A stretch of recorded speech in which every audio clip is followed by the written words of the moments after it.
Sakuragi membeku. Kata-kata Ayako mengendap dalam benaknya, membelah kesunyian di tengah riuh bangku cadangan. Untuk pertama kalinya, kehadirannya bukan sekadar pelengkap, ia merasa dibutuhkan bahkan dinantikan. Matanya membulat, menelisik wajah-wajah familiar rekan-rekannya. Mereka yang dulu kerap mencibirnya, kini menaruh harapan padanya. Sebuah kebanggaan meletup dalam dadanya, bercampur getir dengan ketidakpercayaan. Di hadapan Ayako, ia menoleh perlahan ke arah rekan-rekannya yang tengah mengelilingi pelatih Anzai. Pandangannya tajam, menyapu satu persatu. Namun rasa sakit di punggungnya terus menggerogoti. Di sudut pikirannya, bayang-bayang ketidakmampuan mulai menghantui, mungkinkah ia tak sanggup lagi melanjutkan. 4 kawannya duduk berdampingan. Mereka bersemangat, penuh bara. Skor kini hanya terpaut 5 angka, dan itu sebagian besar karena kerja kerasnya. Miyagi dan Mitsui bahkan sempat menyunggingkan senyuman tipis ke arah Sakuragi, pengakuan diam yang tak ternilai. Dari sisi lain, pelatih Anzai dan para pemain cadangan pun menatapnya dengan senyum tipis. Pandangan mereka serupa, Sakuragi bukan lagi si pemula sembrono. Ia telah mengguncang semangat Shohoku dan menepis bayang-bayang kekalahan. Namun tidak bagi Ayako, wajahnya diliputi kecemasan. Ia tak melihat seorang pahlawan, ia melihat Hanamichi Sakuragi yang sedang kesakitan, berdiri di tepi batasnya. Di tengah kerumunan pemain yang tengah beristirahat, Kogure berdiri. Sorot matanya lembut namun penuh perhatian, menanyakan keadaan Sakuragi. Sakuragi dan Ayako tersentak. Sekilas, keduanya mengira Kogure telah mengetahui rahasia besar yang mereka sembunyikan, cedera punggung Sakuragi yang semakin terasa. Namun ketegangan itu mereda saat Kogure melanjutkan ucapannya. Ia hanya menanyakan kondisi Sakuragi setelah aksi nekatnya menyelamatkan bola, sebuah lompatan berani yang berujung jatuh keras ke lantai. Sakuragi terdiam, tatapannya kosong, pikirannya bimbang. Di satu sisi, ia ingin berkata bahwa dirinya baik-baik saja. Tapi di sisi lain, denyut nyeri yang merambat di punggungnya tak bisa dibohongi. Ayako, yang berdiri di sampingnya, mulai mengira bahwa luka itu mungkin tak serius.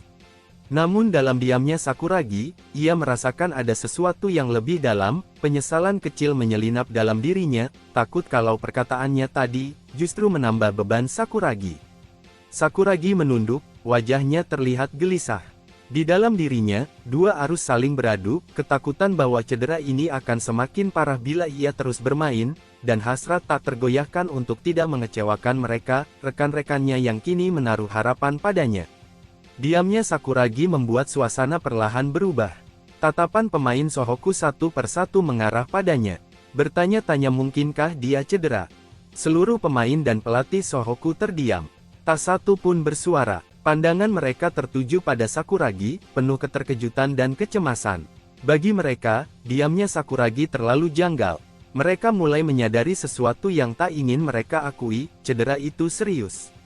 Dalam benak mereka, Sakuragi yang dikenal konyol dan penuh percaya diri tak akan membisu seperti ini, jika hanya luka ringan. Ia pasti sudah berdiri gagah, menyombongkan diri dengan gaya khasnya. Tapi kini, sunyi menggantung di sekelilingnya. Tiba-tiba, Sakuragi melangkah. Ia melewati kerumunan Shohoku tanpa berkata sepatah kata. Namun geraknya tak seperti biasa. Langkahnya berat, dan tubuhnya tampak sedikit membungkuk, terlihat jelas ia tengah menahan nyeri di punggungnya. Ia berjalan menuju Rukawa. Hening tak beranjak. Sakuragi berhenti tepat di hadapan rivalnya itu. Tatapannya tajam, menusuk, seperti hendak menyampaikan sesuatu yang tak bisa dijelaskan dengan kata-kata. Rukawa membalas tatapan itu. Sejenak mereka saling menatap. Lalu Sakuragi berbalik menghadap rekan-rekannya. Dengan sikap yang nyaris seperti pengakuan, ia menjawab pertanyaan Kogure bukan dengan kata-kata yang gamblang, melainkan perbandingan, jika insiden tadi menimpa Rukawa, mungkin akibatnya bisa fatal. Tapi karena itu dirinya, Hanamichi Sakuragi, maka tak perlu dikhawatirkan. Dan sesaat berselang, tiba-tiba Sakuragi tertawa terbahak-bahak. Suaranya menggema di tengah ketegangan bangku cadangan. Tawa itu bukan cermin kebahagiaan, melainkan tameng, upaya Sakuragi untuk menyingkirkan kecemasan yang terpancar dari wajah rekan-rekannya. Ia memilih menahan nyeri yang terus menusuk punggungnya, demi menjaga semangat tim agar tetap menyala. Tawa itu terus membuncah, Hingga akhirnya Sakuragi mulai menggoda Akagi, kapten yang matanya masih berkaca-kaca karena gelombang emosi masa lalu. Dengan celetukan khasnya, Sakuragi melempar candaan yang langsung mengenai sasaran. Akagi menunduk, wajahnya memerah, perpaduan antara rasa malu dan jengkel karena ledekan si rambut merah itu. Namun di tengah kekacauan kecil itu, Ayako tetap terdiam. Pandangannya tertuju pada Sakuragi, dalam dan penuh makna. Di balik kelakuan nyentriknya, ia melihat sosok yang luar biasa, pemuda yang meski tengah menahan cedera serius, masih mampu menyembunyikan rasa sakit demi menjaga harapan Sohoku tetap hidup. Lalu Sakuragi menoleh ke papan skor. Tatapannya berubah, tajam, penuh determinasi. Kedudukan 69-74. Sano kembali menjauh. Sementara waktu tersisa di babak kedua hanya tinggal 2 menit. Sakuragi mengunci pandangannya pada angka-angka itu. Dalam pikirannya, hanya satu tekad yang tersisa, bertahan. 2 menit terakhir ini adalah segalanya. Sementara cedera yang terus menggelayuti tubuhnya, dalam pikirnya bisa ia tahan. Lalu, dengan keyakinan yang membara, ia berbalik menghadap pelatih Anzai. Pandangannya penuh semangat, seolah meminta kepastian terakhir bahwa Sohoku masih memiliki kesempatan untuk memenangkan pertandingan. Pelatih Anzai menatapnya, dalam, tenang, dan penuh percaya diri. Senyum tipis mengembang di wajah sang pelatih. Sebuah anggukan pelan menjadi jawabannya. Dan bagi Sakuragi, itu lebih dari cukup. Pelatih Anzai perlahan jongkok, menatap para pemain Sohoku yang tengah duduk kelelahan. Sorot matanya tenang, namun penuh wibawa. Ia memulai dengan menyebut nama Sakuragi. Kalimatnya tegas, memuji keahlian rebound dan kebulatan tekad sang pemula berkepala merah itu. Sakuragi membelalak, tubuhnya membeku sesaat, pujian itu datang seperti mimpi yang tak pernah ia bayangkan. Lalu, pelatih Anzai menoleh ke arah Miyagi. Tatapannya tajam namun hangat. Ia menyampaikan pengakuan atas kecepatan dan kecerdasan sang point guard itu. Di sisi lapangan, Ayako menahan napas, tatapannya tak lepas dari Miyagi, tersentuh, namun tak berkata. Selanjutnya, Anzai mengarah ke Mitsui. Nada bicaranya berubah, lebih dalam. Ia menyentuh sisi rapuh Mitsui, menyebut bagaimana pilihan hidupnya kerap keliru, namun Mitsui tetap bijaksana dan memiliki andalan tembakan jauhnya. Arah pandang Anzai kemudian berpindah ke Rukawa.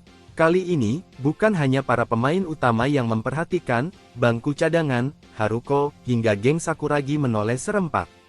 Ia menyebut Rukawa memiliki kekuatan luar biasa dan tekad kemenangan yang membara dalam dirinya. Hening melingkupi ruangan. Rukawa tak bereaksi, namun sorot matanya menyala. Satu hal terasa pasti, pengakuan dari pelatih Anzai bukan sekadar kata-kata. Ia menyalakan bara dalam dada Sohoku. Pelatih Anzai melanjutkan ucapannya dengan mengatakan, pondasi itu, yang telah lama dibangun dengan disiplin oleh Akagi dan keteguhan hati Kogure, semakin kokoh, berdiri tegak sebagai dasar dari sesuatu yang lebih besar. Sesuatu itu kini menjelma nyata, tim Sohoku.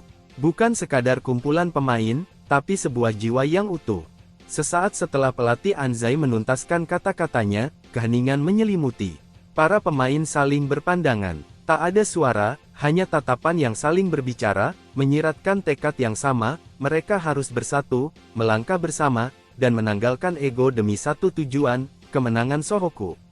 Setiap kalimat dari pelatih Anzai menggema dalam batin mereka, menembus lebih dalam dari sekadar motivasi. Ia menjadi cermin yang menyadarkan mereka bahwa kemenangan tak akan datang bagi mereka yang berjalan sendiri. Hanya kebersamaan yang bisa menembus dinding kekuatan Sano. Tak lama berselang, peluit wasit melengking memecah keheningan. Waktu time out telah usai. Suara gemuruh kembali meledak dari tribun. Dukungan untuk Sohoku menggema, mengguncang udara di dalam arena. Sorakan, tepuk tangan, dan yel-yel mengalir seperti aliran tenaga yang mendorong mereka kembali ke medan laga.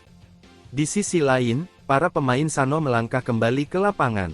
Wajah mereka berubah, penuh fokus dan kembali menyala. Pelatih Domoto telah menanamkan strategi baru, dan semangat mereka kembali bangkit. Pendukung Sano yang berada tepat di belakang bangku tim mereka tak mau kalah. Mereka berdiri, berteriak lantang, mengguncang stadion dengan gelombang suara yang menyerukan satu hal, Sano harus kembali mendominasi, mencetak poin, dan menutup pertandingan ini dengan kemenangan. Para pemain Sano mulai memasuki lapangan. Derap langkah mereka mantap, dan sorot mata penuh keyakinan. Sawakita dan Kawata melirik ke bangku cadangan Shohoku. Di sana, terlihat formasi melingkar dari 5 pemain yang membungkuk rapat, seolah tengah menyusun strategi pamungkas. Namun di tengah formasi itu, bukan taktik yang dibahas. Akagi, sang kapten, menatap satu persatu rekan-rekannya. Senyumnya lebar, penuh rasa hormat dan kekaguman. Di hadapan para pemain yang kerap membuatnya kesal dengan tingkah dan ego masing-masing, Akagi mengucapkan isi hatinya, mereka adalah teman terbaik yang pernah ia miliki. Ucapan itu menggantung di udara. Rekan-rekannya menunggu, mengira akan ada instruksi penting berikutnya. Namun Akagi tak melanjutkan. Ia hanya tersenyum lagi, lalu berkata lirih, terima kasih, karena telah berjuang keras dan pantang menyerah, demi dirinya. Sejenak setelah itu, suasana berubah. Rukawa mengepalkan tangannya, Sakuragi cemberut, Mitsui mendengus, sementara Miyagi menyipitkan mata. Semua tampak dongkol, mereka tak butuh pidato perpisahan, mereka ingin rencana. Akagi memicingkan mata, amarahnya mulai naik. Suasana haru mendadak buyar. Ia menunjuk tajam ke arah wasit di tengah lapangan sembari mengatakan waktunya bertarung. Para pemain Shohoku kembali memasuki lapangan. Langkah mereka mantap, wajah-wajah penuh semangat menyiratkan tekad yang kini menyatu. Tak ada lagi kebimbangan, mereka telah menjadi satu tubuh yang berjuang demi satu tujuan, kemenangan Shohoku. Dari bangku cadangan, Kogure dan para pemain pengganti berdiri. Mereka meneriakkan semangat, menggema ke tengah lapangan, mendorong rekan-rekan mereka maju dengan keberanian yang membara. Sementara itu, di kubu Sano, pelatih Domoto duduk diam.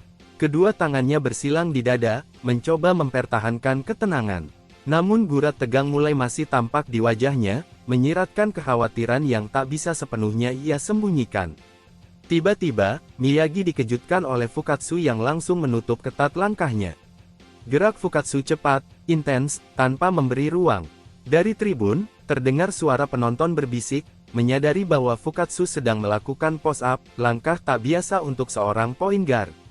Sano mulai menekan. Serangan dimulai melalui Fukatsu. Miyagi terdiam sejenak, kebingungan menyelimuti pikirannya. Ia bertanya dalam hati, mengapa Fukatsu terlihat begitu tenang, padahal skor Sano secara perlahan didekati Shohoku. Lamunan itu tak berlangsung lama. Gerakan Fukatsu mendadak meledak. Ia memutar tubuh dengan cepat dan halus, membuat Miyagi kehilangan pijakan. Dalam sekejap, penjagaan itu runtuh. Miyagi terperangah, tertinggal satu langkah. Akagi, yang melihat dari dekat, terpaku sesaat. Ia tak percaya, Miyagi bisa terkecoh sedemikian rupa. Sano telah kembali menyerang. Shohoku harus waspada. Fukatsu melesat melewati hadangan Miyagi, langkahnya cepat dan penuh kendali. Ia menembus pertahanan Shohoku, membawa bola langsung ke jantung pertahanan. Namun Akagi sudah bersiap. Dengan tubuh tegap dan tangan terentang tinggi, ia berdiri sebagai tembok terakhir Shohoku. Fokus penuh, tak ingin satu inci pun dilewati. Tapi Fukatsu lebih cepat. Tanpa ragu, ia melepaskan passing tajam ke sisi kiri, sebuah operan mengejutkan yang tak sempat diprediksi Akagi. Miyagi membelalak. Gerakan itu begitu halus, cerdas, dan nyaris tanpa celah.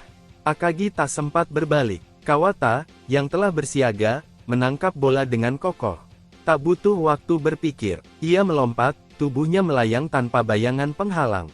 Dan dalam sekejap, bola dihujamkan ke dalam ring lewat sebuah dang keras yang mengguncang papan pantul. Shohoku kembali diguncang. Sano menunjukkan bahwa mereka belum selesai. Bagaimanakah kelanjutan kisah serunya? Untuk mengetahui kisah lengkapnya, silahkan tonton video selanjutnya.